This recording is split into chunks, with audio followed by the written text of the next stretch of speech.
जय जगन्नाथ पिलामाने आम चैनल को स्वागत। आज आम क्लास 10 रो इतिहास रो यूनिट 1 चैप्टर 5 सुभाष बोस को भारतीय जातीय सेनार विषय को सहज भाव में व्याख्या करबा। एही पाठटी परीक्षा पई खूब गुरुत्वपूर्ण, तेणु भिडियोटी को शेष पर्यंत देखंतु। तो चलंतु आरंभ करिया प्ले। तो सुभाष चंद्र बोस को अवदान कौन थिला? तो देखिबा। तो सुभाष चंद्र बोस भारतीय जातीय संग्राम रो जड़े महान विप्लवी नेता थिले।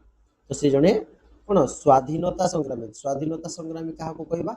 जो माने स्वाधीनता पाई लड़ाई करती इंग्रेज माने सेतेबेले हमको शासन करथिले। तो इंग्रेज मानक ठारू हमको स्वाधीनता देवा पाई जो माने संग्राम करुथिले ताको हमें स्वाधीनता संग्रामी बोली कि कहताऊ। तो से निजर त्याग साहस एवं देश रे सर्वदा स्मरणीय अटंती। से गांधीजी को सम्मान करथिले, किंतु गांधीजी को स्वाधीनता पाइबार पद्धति रे मतभेद थिला। गांधीजी कहूतिले जे अहिंसा मार्ग रे आमे स्वाधीनता संग्राम को जयलाभ करवा, किंतु सुभाष चंद्र बोस केबे मध्य से राजी नथिले।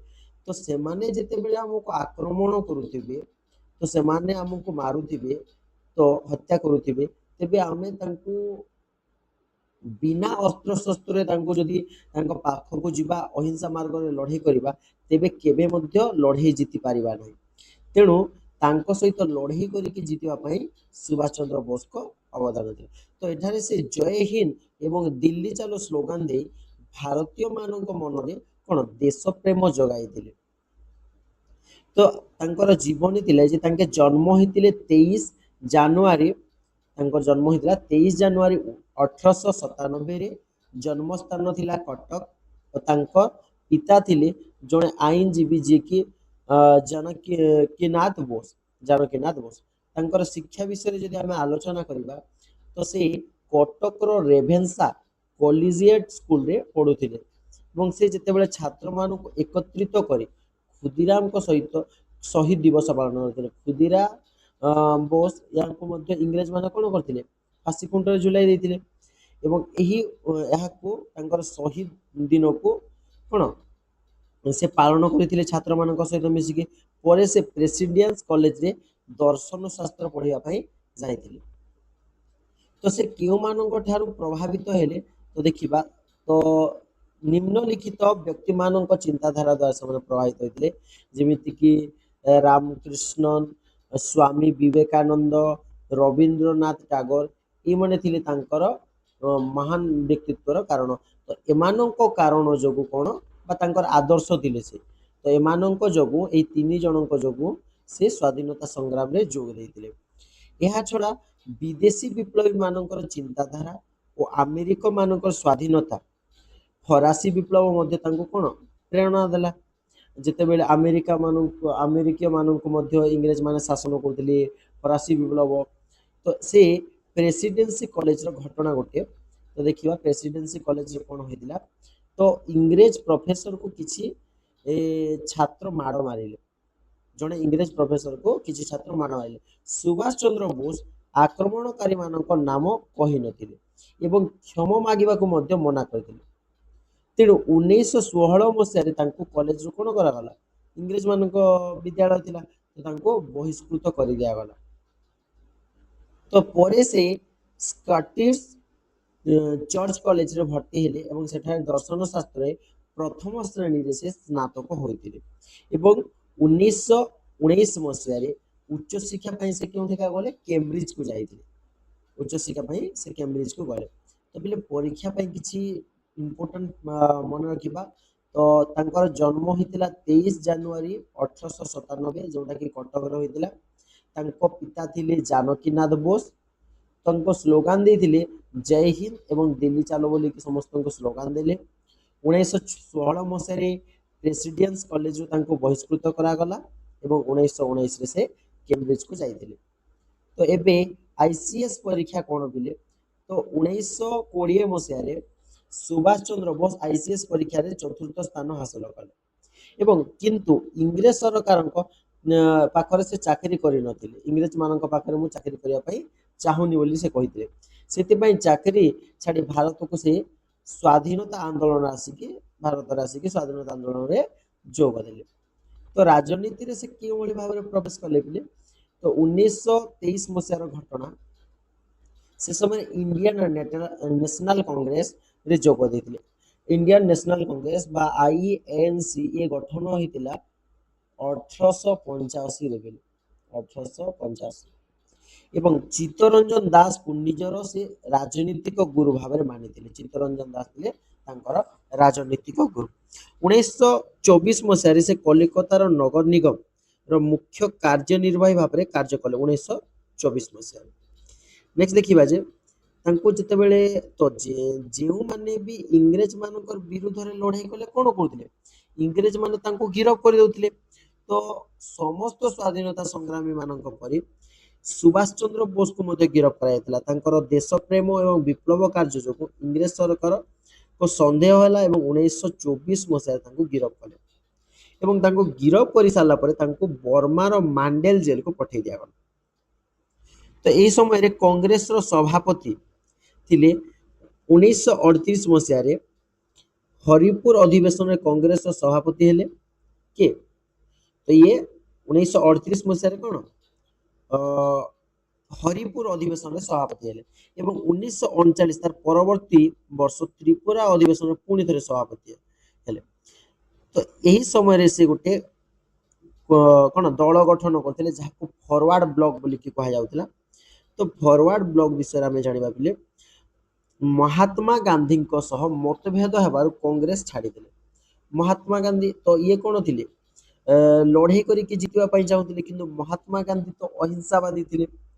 ତ ମହାତ୍ମା ଗାନ୍ଧୀ ଅହିଂସା ମାର୍ଗରେ ସ୍ୱାଧୀନତା ପାଇବା ପାଇଁ ଚାହୁଁଥିଲେ, କିନ୍ତୁ ତାଙ୍କର ଆଉ ମହାତ୍ମା ଗାନ୍ଧୀଙ୍କ ଯେତେବେଳେ ମେଳ ହେଲା ନାହିଁ, ତାଙ୍କ ମଧ୍ୟରେ ଭୁଲ ବୁଝାମଣା ହେଲା, ତ ସେ ମହାତ୍ମା ଗାନ୍ଧୀଙ୍କ ଦଳ କଂଗ୍ରେସକୁ ଛାଡ଼ିଦେଲେ ଏବଂ 3 ମେ 1939ରେ ସେ ଫରୱାର୍ଡ ବ୍ଲକ ନାମରେ ଏକ ନୂଆ ରାଜନୈତିକ ଦଳକୁ ଗଠନ କଲେ। ତ ବୁଝିଗଲା ବେଳେ 3 ମେ 1919ରେ ସେ ଯେତେବେଳେ କଣ ଫରୱାର୍ଡ ବ୍ଲକ ଗଠନ କଲେ।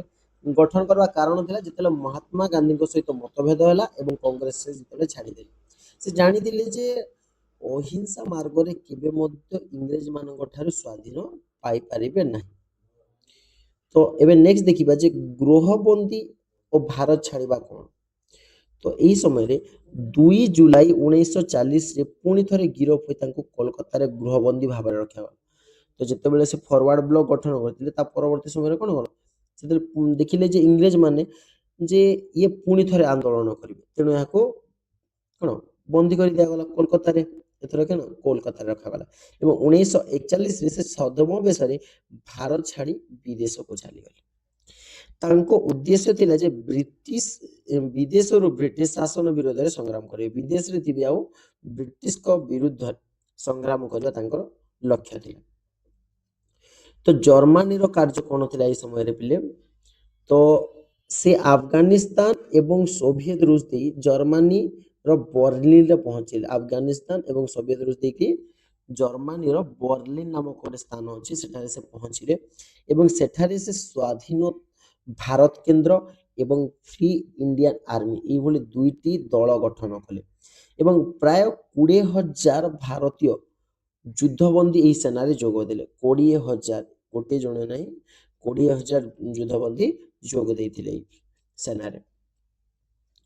ତ ପରୀକ୍ଷା ପାଇଁ କିଛି ଇମ୍ପୋର୍ଟାଣ୍ଟ ଦେଖି ନେବା ପିଲେ, ଯେ 1920 ମସିହାରେ ICS ପରୀକ୍ଷାରେ ସେ 4ର୍ଥ ସ୍ଥାନ ପାଇଥିଲେ, କିନ୍ତୁ ଚାକିରି କରିନଥିଲେ। ସେ କହୁଥିଲେ ଯେ ମୁଁ ଇଂରେଜ ଅଧୀନରେ ଚାକିରି କରିବେ ନାହିଁ ଏବଂ 1923ରେ କଂଗ୍ରେସରେ ଯୋଗ ଦେଲେ ଏବଂ 1924ରେ ତାଙ୍କୁ ଗିରଫ କରିକିନା ମାଣ୍ଡାଲେ ଜେଲରେ ଭର୍ତ୍ତି କରାଯାଇଥିଲା।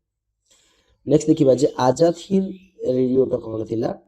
ତ ଜର୍ମାନୀରେ ସୁଭାଷ ଚନ୍ଦ୍ର ବୋଷ 1941ରେ ଆଜାଦ ହିନ୍ଦ ରେଡିଓ ସ୍ଥାପନ କରିଥିଲେ। କେତେ ମସିହାରେ? 1941 ମସିହାରେ ଏବଂ 19 ଫେବୃଆରୀ 1942ରେ ସେ ପ୍ରଥମ ରେଡିଓ ବାର୍ତ୍ତା ପ୍ରସାରଣ କଲେ ଏବଂ ଏହି ବାର୍ତ୍ତା ଶୁଣି ଭାରତୀୟ ମନରେ କଣ ଦେଶପ୍ରେମ, ସ୍ୱାଧୀନତାର ଉତ୍ସାହ ବଢିଲା। ନିଜ ଦେଶକୁ ସ୍ୱାଧୀନ କରିବା ପାଇଁ ଏବଂ ଇଂରେଜ ମାନଙ୍କର କବଳରୁ ରକ୍ଷା ପାଇବା ପାଇଁ ସେ 1942ରେ ଏଇ ଦଳରେ ସମସ୍ତେ କଣ ଆସିକି ସହଯୋଗ କଲେ ବା ମିଶିଗଲେ କାହା ସହିତ? ସୁଭାଷ ଚନ୍ଦ୍ର ବୋଷଙ୍କ ସହିତ।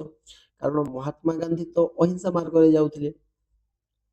ତ ସେନାମାନଙ୍କର ଅଭିବାଦନ ଶବ୍ଦ ଥିଲା ଯେ ଜୟ ହିନ୍ଦ। ଜୟ ହିନ୍ଦ ମାନେ ଆମ ଭାରତକୁ ସ୍ୱାଧୀନ କରିବା, ହିନ୍ଦକୁ। ହିଟଲର ଏଇ ସମୟରେ କ'ଣ ହେଲା, ହିଟଲରଙ୍କ ସହିତ ତାଙ୍କ ସାକ୍ଷାତ ମଧ୍ୟ ହେଇଥିଲା। ଏଡଲଫ ହିଟଲରକୁ ସାକ୍ଷାତ କରି ସୁଭାଷ ବୋଷ ଭାରତୀୟ ସେନାକୁ ସାହାଯ୍ୟ ମାଗିଲେ। ତ ଭାରତର ସ୍ୱାଧୀନତା ପାଇଁ, ଭାରତରେ ଯେଉଁ ସ୍ୱାଧୀନତା ସଂଗ୍ରାମ ହଉଥିଲା, ତ ଏଥିରେ ଏଡଲଫ ହିଟଲରକୁ କହିଥିଲେ ଆମକୁ ଟିକେ ତୁମର ସାହାଯ୍ୟ ଦରକାର। ହିଟଲର ତ ପିଲେ ଜାଣିଥିବ, ହିଟଲର ତ ସେ କ'ଣ କରୁଥିଲେ, ଯେତେବେଳେ ତାଙ୍କର ଶତ୍ରୁଙ୍କୁ ମାରିବାକୁ ହଉଥିଲା, ସେମାନେ ପ୍ରଥମେ ଶତ୍ରୁକୁ ବନ୍ଦୀ କରିଦଉଥିଲେ ଏବଂ ସେ ଶତ୍ରୁମାନଙ୍କୁ ଗୋଟିଏ ଘର ଭିତରେ ରଖୁଥିଲେ ଆଉ ସେ ଘର ଭିତରେ ଆଶୁ ଗ୍ୟାସ୍ ପ୍ରୟୋଗ କରୁଥିଲେ, ଯାହାଫଳରେ ସେଠାରେ ସେଇ ଶତ୍ରୁମାନଙ୍କର ଆଖିରୁ ଲୁହ ଝରି ଝରି ମୃତ୍ୟୁ ହେଇଯାଉଥିଲା। ହିଟଲର ସିଧାସଳଖ ସାହାଯ୍ୟର ପ୍ରତିଶ୍ରୁତି ଦେଇନଥିଲେ। ତ ହିଟଲର କ'ଣ ଥିଲେ, ଟିକେ ଆଡ଼ୁଆ ଟାଇପ୍ର ଥିଲେ, ତ କ'ଣ ପ୍ରତିଶ୍ରୁତି ଦେଇନଥିଲେ, କିନ୍ତୁ ସୁରକ୍ଷିତ ଭାବରେ ଜାପାନକୁ ଯିବାରେ ସେ ସହଯୋଗ କରିଥିଲେ।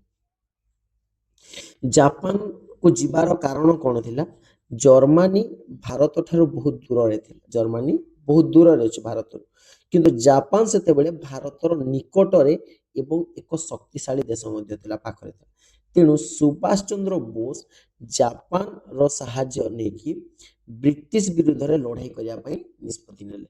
ତ ପିଲାମାନେ ଦେଖ, ଏଠାରେ ଇଏ କ'ଣ କରୁଛନ୍ତି କି ଅନ୍ୟ ଦେଶମାନଙ୍କୁ ଯାଇକି ସେଠାରୁ ସେନାମାନେ ଗଠନ କରୁଛନ୍ତି, ଯାହାଫଳରେ ଇଂରେଜକୁ ବିରୋଧ କରିପାରିବେ। କାରଣ ଭାରତରେ ତ ମହାତ୍ମା ଗାନ୍ଧୀ କ'ଣ ଅହିଂସା ମାର୍ଗରେ ଲଢ଼େଇ କରିବା ପାଇଁ ଚାହୁଁଛନ୍ତି, ତେଣୁ ସେ ବାହାରୁ ଦଳ ଗଠନ କରିବେ ଏବଂ ଇଂରେଜମାନଙ୍କୁ ପରାସ୍ତ କରିବେ। ତ ପିଲାମାନେ ଯଦି ଭିଡ଼ିଓଟି ଭଲ ଲାଗୁଥାଏ ତେବେ ଚ୍ୟାନେଲଟିକୁ ସବସ୍କ୍ରାଇବ କରିଦିଅ ଆଉ ବେଲ୍ ଆଇକନକୁ ଦବାଇ ଦିଅ, ଯାହାଫଳରେ ମୋ ସମସ୍ତ ଭିଡ଼ିଓ ତୁମ ପାଖରେ ପହଞ୍ଚି ପାରିବ। ତ ନେକ୍ସଟ ପିଲେ ଦେଖିବା ଯେ ଆଜାଦ ହିନ୍ଦ ଫୌଜ ଗଠନ କ'ଣ। এই সময়ে রাসবিহারী ବୋଷଙ୍କ ଭୂମିକା କାଣା ଜାଣିପାରିବେ। ତ ରାସବିହାରୀ ବୋଷ ଯିଏକି ଜାପାନର ଭାରତୀୟ ସ୍ୱାଧୀନତା ସଂଗ୍ରାମ ଗଠନ କରିଥିଲେ ଏବଂ ମୋହନ ସିଂଙ୍କ ନେତୃତ୍ୱରେ ଆଜାଦ ହିନ୍ଦ ଫୌଜ ବା INA ଗଠନ କରାଯାଇଥିଲା। ଏଥିରେ ଗଠନ କିଏ କଲେ, ମୋହନ ସିଂ। ଏବଂ ପରେ ରାସବିହାରୀ ବୋଷ କ'ଣ କଲେ, ସୁଭାଷକୁ ଜାପାନ ଆସି ସେହି ସେନାର ନେତୃତ୍ୱ ନେବାକୁ କହିଥିଲେ। ସୁଭାଷ ଚନ୍ଦ୍ର ବୋଷ ଜାପାନ ଆସିବେ ଆଉ ତାହାର ନେତୃତ୍ୱ ନେବେ। ଜାପାନ ଯେତେବେଳେ ଯାତ୍ରା କଲେ, ସେ 8 ଫେବୃଆରୀ 1943ରେ ସୁଭାଷ ଜର୍ମାନୀକୁ ଯାତ୍ରା କଲେ ଏବଂ 1943 ଜୁନ 13ରେ ସେ ଟୋକିଓରେ ପହଞ୍ଚିଗଲେ। ଟୋକିଓ ହେଉଛି ଜାପାନର ରାଜଧାନୀ। ସେଠାରେ ଯେତେବେଳେ ଜାପାନର ପ୍ରଧାନମନ୍ତ୍ରୀ ଥିଲେ ହିଡକି ଟୋଜୋଙ୍କ ସହିତ ତାଙ୍କ ସାକ୍ଷାତ ହେଲା ଏବଂ ତାଙ୍କର ସହଯୋଗ ମଧ୍ୟ ହୋଇପାରିଥିଲା। ଯେତେବେଳେ ସେ ପହଞ୍ଚିଗଲେ ସେଠାରେ, ତ ତାପରେ କ'ଣ ହେଲା, ଆଜାଦ ହିନ୍ଦ ଫୌଜର ନେତୃତ୍ୱ ସେ ନେଇଥିଲେ। ତ 2 ଜୁଲାଇ 1943ରେ ସୁଭାଷ ଚନ୍ଦ୍ର ବୋଷ ଆଜାଦ ହିନ୍ଦ ଫୌଜର ନେତୃତ୍ୱ ନେଇଗଲେ ଏବଂ ସେନାର କ'ଣ କଲେ, ପୁନର୍ଗଠନ କରି ଶୃଙ୍ଖଳା ଏବଂ ଶକ୍ତି ବଢ଼ାଇଲେ। ତ ସେମାନେ ତାଙ୍କ ସମ୍ମାନର ସହ ନେତାଜୀ ଭାବରେ ତାଙ୍କୁ ଡାକୁଥିଲେ। ତ ନେତାଜୀ ବୋଲିକି ତାଙ୍କୁ କେଉଁଠି କୁହାଗଲା, ଜାପାନରେ। ତ ଏବେ ପିଲେ ପରୀକ୍ଷା ପାଇଁ କିଛି ମନେ ରଖିବା, 1941 ମସିହାରେ ଆଜାଦ ହିନ୍ଦ ରେଡ଼ିଓ ସ୍ଥାପନ ହୋଇଥିଲା। 19 ଫେବୃଆରୀରେ 1942ରେ ପ୍ରଥମ ରେଡ଼ିଓ ବାର୍ତ୍ତା ଆସିଲା। 8 ଫେବୃଆରୀ 1943ରେ ସେ ଜାପାନ ଯାତ୍ରା କଲେ। 13 ଜୁନ 1943ରେ ଟୋକିଓରେ ପହଞ୍ଚିଲେ। 2 ଜୁଲାଇ 1943ରେ ଆଜାଦ ହିନ୍ଦ ଫୌଜର ସେ ନେତୃତ୍ୱ ନେଇଥିଲେ ଏବଂ ସେମାନଙ୍କର ସ୍ଲୋଗାନ ଥିଲା ଜୟ ହିନ୍ଦ। ଓ ସୁଭାଷଙ୍କୁ ଉପାଧି ମିଳିଗଲା କ'ଣ, ନେତାଜୀ ବୋଲିକି। ତ ପିଲେ ବୁଝିଗଲ ନା ତାଙ୍କୁ ନେତାଜୀ କ'ଣ ପାଇଁ କୁହାଯାଏ। ତ ଏବେ ଜାଣିବା ଯେ ଆଜାଦ ହିନ୍ଦ ଫୌଜର ବ୍ରିଗେଡ ବିଷୟରେ। ତ ଏହି ସମୟରେ ନେତାଜୀ ସୁଭାଷ ଚନ୍ଦ୍ର ବୋଷ ଆଜାଦ ହିନ୍ଦ ଫୌଜର କ'ଣ 4ଟି ବ୍ରିଗେଡରେ ବିଭକ୍ତ କରିଥିଲେ। ସେଇ 4ଟି ବ୍ରିଗେଡ ଗୁଡ଼ିକ କ'ଣ, Gandhi brigade, Nehru brigade, Azad brigade ଏବଂ ଝାନ୍ସୀ ରାଣୀ ବ୍ରିଗେଡ। ତ ମହିଳା ବାହିନୀକୁ ଝାନ୍ସୀ ରାଣୀ ବ୍ରିଗେଡରେ ଗଠନ କରିଥିଲେ। ଏହି ମହିଳା ବ୍ରିଗେଡର ନେତୃତ୍ୱ ନେଇଥିଲେ ଲକ୍ଷ୍ମୀ ସହଗଲ। ତ ଆଜାଦ ହିନ୍ଦ ସରକାର ଏବେ କ'ଣ ଗଠନ ହେବା ପାଇଁ ପ୍ରସ୍ତୁତ ହେଇଗଲା। ତ 1943 21 ଅକ୍ଟୋବରରେ ସିଙ୍ଗାପୁରରେ ଆଜାଦ ହିନ୍ଦ କ'ଣ ସରକାର ଗଠନ କରାଗଲା। ଏବଂ ଏହି ସରକାରକୁ ଜାପାନ, ଜର୍ମାନୀ, ଇଟାଲୀ ଓ ଅନ୍ୟ କେତେକ ଦେଶ ମଧ୍ୟ ସ୍ୱୀକୃତି ଦେଲେ ଏବଂ ସୁଭାଷ ଚନ୍ଦ୍ର ବୋଷ ଏହି ସରକାରର ପ୍ରଧାନମନ୍ତ୍ରୀ, ସେନାପତି ଏବଂ ବିଦେଶ ଯୁଦ୍ଧରେ ଦାୟିତ୍ୱ ନେଇଥିଲେ। ଏହାର ମୁଖ୍ୟ ଉଦ୍ଦେଶ୍ୟ ଥିଲା କ'ଣ, ଯେ ଭାରତକୁ ଯେଉଁ ବ୍ରିଟିଶ ମାନେ ଶାସନ କରୁଛନ୍ତି ସେଇ ବ୍ରିଟିଶ ମାନଙ୍କ ଠାରୁ ନିଜ ଅଞ୍ଚଳକୁ ସୁରକ୍ଷିତ କରିବା ଏବଂ ସ୍ୱାଧୀନତା ପ୍ରଦାନ କରିବା। ସେଥିପାଇଁ ସେ ସମସ୍ତ ସ୍ଥାନ ଗୁଡ଼ିକୁ ବୁଲି ବୁଲି ସେ ସେଠାରେ ସେନା ଗୁଡ଼ିକ କ'ଣ ସଂଗ୍ରହ କରୁଥିଲେ, ଯାହା ଫଳରେ ଇଂରେଜ ମାନଙ୍କୁ ଏକ ଥରରେ ପରାସ୍ତ କରିପାରିବେ। ନେତାଜୀଙ୍କ ପ୍ରସିଦ୍ଧ ସ୍ଲୋଗାନ ଥିଲା କ'ଣ କ'ଣ? ନେତାଜୀ ପ୍ରସିଦ୍ଧ ଆହ୍ୱାନ ଦେଇଥିଲେ ଦିଲ୍ଲୀ ଚଲୋ, ଜୟ ହିନ୍ଦ, ଆଉ ସବୁଠାରୁ ଇମ୍ପୋର୍ଟାଣ୍ଟ ଥିଲେ ସେ କହିଥିଲେ ମୋତେ ରକ୍ତ ଦିଅ, ମୁଁ ତୁମକୁ ସ୍ୱାଧୀନତା ଦେବି। ତ ସେ କହୁଥିଲେ ଯେ ମୋ ସହିତ ଚାଲିକି ଯୁଦ୍ଧ କର। ତ ଆଜି ହୁଏତ ଆମେ କିଛି ବ୍ୟକ୍ତି ମରିଯିବା, କିନ୍ତୁ ପରବର୍ତ୍ତୀ ବା ଆମ ପରବର୍ତ୍ତୀ ପିଢ଼ିକୁ ଇଂରେଜ ମାନେ ଆଉ ଶାସନ କରିପାରିବେ ନାହିଁ। ତେଣୁ ସେ କହୁଥିଲେ ମୋତେ ରକ୍ତ ଦିଅ, ମୁଁ ତୁମକୁ ସ୍ୱାଧୀନ ଦେବି। ଆଉ କେବେ ବି ଅହିଂସା ମାର୍ଗରେ ଆମେ ଜୟଲାଭ କରିପାରିବା ନାହିଁ। ତେଣୁ ମହାତ୍ମା ଗାନ୍ଧୀଙ୍କ ଠାରୁ ସିଏ କ'ଣ ଜାତୀୟ କଂଗ୍ରେସରୁ ବାହାରି ପଡ଼ିଥିଲେ। ତେଣୁ ତ ଭାରତ ଅଭିଯାନ ବିଷୟରେ ଏବେ ଜାଣିବା ପିଲେ। ଆଜାଦ ହିନ୍ଦ ଫୌଜ ଭାରତର ଦିଗକୁ ଅଗ୍ରସର ହେଲା ଏବଂ 6 ନଭେମ୍ବର 1943ରେ ନେତାଜୀ ଜାପାନ ଠାରୁ ଆଣ୍ଡାମାନ ନିକୋବର ଦ୍ୱୀପପୁଞ୍ଜକୁ ତାଙ୍କର ଦାୟିତ୍ୱ ଗ୍ରହଣ କଲେ, ଆଣ୍ଡାମାନ ନିକୋବର ଦ୍ୱୀପପୁଞ୍ଜରୁ। ଏବଂ ସେ ଆଣ୍ଡାମାନର ନାମ କ'ଣ ଦେଲେ? ଶହୀଦ, ଏବଂ ନିକୋବରର ନାଁ ଦେଲେ ସ୍ୱରାଜ। ଏଇଭଳି ଦୁଇଟି ନାମ ରଖିଥିଲେ। ଏ ସମୟରେ ଇମ୍ଫାଲ ଆଉ କୋହିମାର ଅଭିଯାନ କ'ଣ ଥିଲା? ତ 1944ରେ ଆଜାଦ ହିନ୍ଦ ଫୌଜ ମିଆଁମାର ଦେଇ ମଣିପୁରରେ ପ୍ରବେଶ କଲେ ଏବଂ କୋହିମାର ଜାତୀୟ ପତାକା ମଧ୍ୟ ସେ ଉତ୍ତୋଳନ କରାଇଥିଲେ। ପରେ ସେ ଇମ୍ଫାଲକୁ ଯେତେବେଳେ ଅଗ୍ରସର ହେଲେ, ଇମ୍ଫାଲକୁ ଯେତେବେଳେ ଗତି କରିଥିଲେ, ତ ପରବର୍ତ୍ତୀ ସମୟରେ କ'ଣ ହେଇଥିଲା? ଅଭିଯାନର ବିଫଳ ହେବାର କାରଣ, ଅଭିଯାନ ଯେଉଁ ଆରମ୍ଭ ହୋଇଥିଲା ବିଫଳ ହେଇଗଲା। ସେ ବିଫଳ ହେବାର କାରଣ ଗୁଡ଼ିକ ଥିଲା ଏଇ ସମୟରେ କ'ଣ ହେଲା? ପ୍ରବଳ ବର୍ଷାର ଯୋଗାଯୋଗ ବ୍ୟବସ୍ଥା ଭାଙ୍ଗିଦେଲା। ବର୍ଷା ଯେତେବେଳେ ହେଲା କ'ଣ ବ୍ୟବସ୍ଥା ଠିକ ହୋଇପାରିଲା ନାହିଁ ଏବଂ ଦ୍ୱିତୀୟ ବିଶ୍ୱଯୁଦ୍ଧରେ ଜାପାନ ପରାଜିତ ହୋଇଯାଇଥିଲା।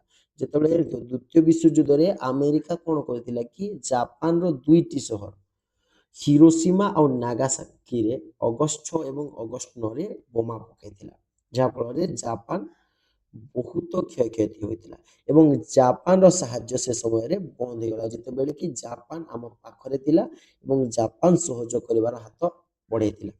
ତେଣୁ ଆଜାଦ ହିନ୍ଦ ଫୌଜ ପୁଣି ବି ପଛକୁ ଫେରିବାକୁ ପଡ଼ିଥିଲା। କ'ଣ ହେଲା? ଏଡ଼ିକି ଏତେ ବଡ଼ ସେନା ଯେତେବେଳେ ତାଙ୍କର ଭାଙ୍ଗି ପଡ଼ିଛି, ତ ସେ ପଛଘୁଞ୍ଚା ଦେଇଥିଲେ।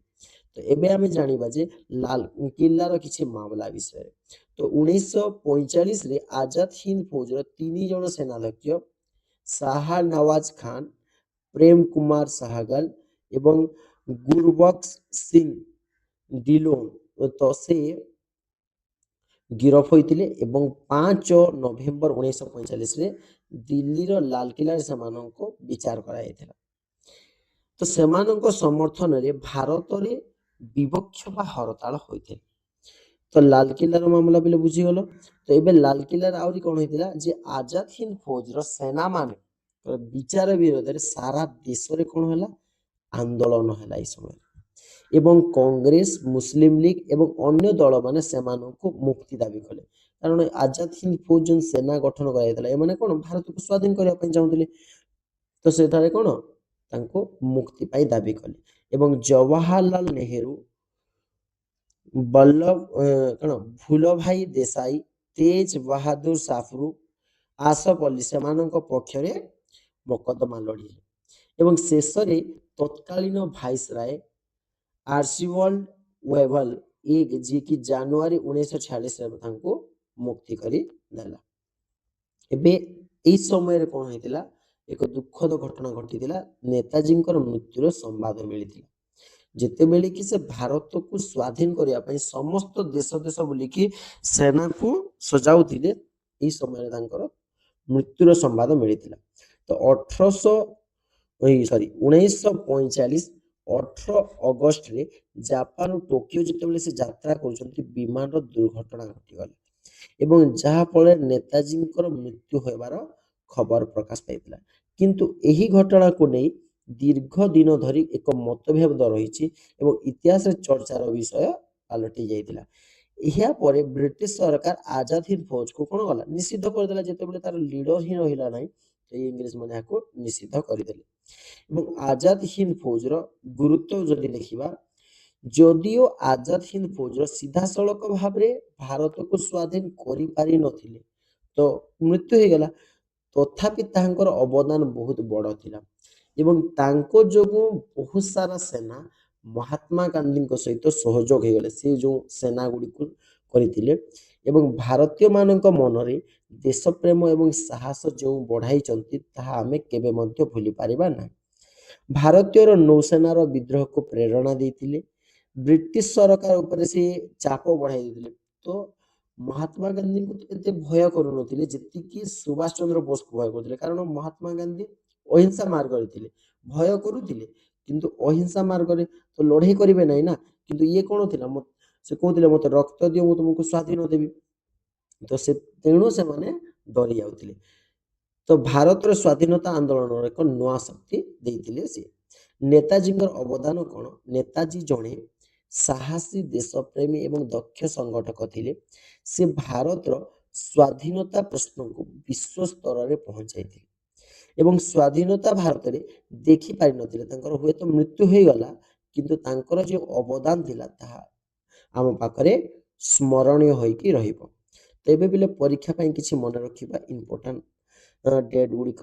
18 ଅଗଷ୍ଟ 1945 ତାଙ୍କର ବିମାନ ଦୁର୍ଘଟଣାରେ ମୃତ୍ୟୁ ହୋଇଥିଲା। 1 ଜାନୁଆରୀ 1946 ଆଜାଦ ହିନ୍ଦ ଫୌଜର ଅଧିକାରୀମାନେ ମୁକ୍ତ ହୋଇଥିଲେ।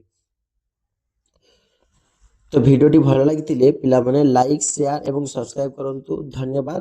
ଜୟ ଜଗନ୍ନାଥ।